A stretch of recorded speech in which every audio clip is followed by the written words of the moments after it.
Bonjour. Alors, on va parler avec vous aujourd'hui, quelque part, écologie, oui, écologie. Oui, l'écologie, ce qu'on appelle le développement durable, c'est l'affaire de tous. Alors souvent, on a l'impression que c'est quelque chose d'un peu abstrait, mais bien à travers le covoiturage, on montre que c'est quelque chose de très concret et qu'on peut facilement faire. Et donc, c'est un peu la démarche que l'on a voulu initier pour apporter notre contribution aux économies, aux nuisances, à la baisse des nuisances que l'on peut produire en se déplaçant. Et donc concrètement, comment ça se manifeste? Je crois que pour aider le covoiturage, vous avez mis en place plusieurs aires. Il y a déjà une vingtaine d'aires qui vont être mis en place cette année.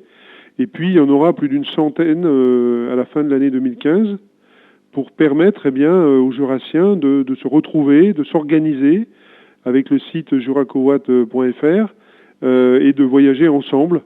Et ainsi, ils participeront à cet effort collectif nécessaire pour préserver notre planète. Donc cette démarche-là, elle répond à trois enjeux.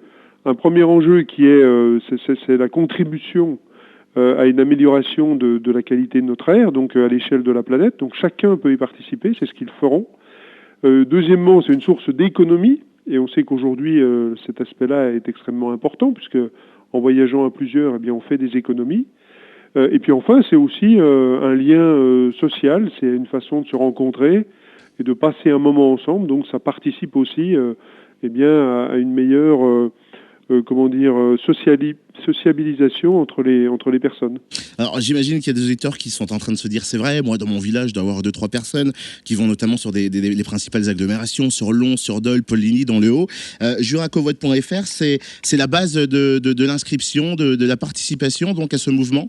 Voilà, vous allez sur le site, vous vous inscrivez, vous indiquez d'où vous partez et où vous voulez aller, et puis ensuite vous serez en relation avec des gens qui font le même trajet que vous, et ça vous permettra de vous organiser, encore une fois, à la fois en termes d'économie pour chacun, et puis de faire Alors c'est pas un site de rencontre, hein, on est d'accord, hein. On sait jamais, ça peut déboucher. On sait jamais d'ailleurs. Bon, mais en tout cas, ça permet aux gens, de passer un moment ensemble.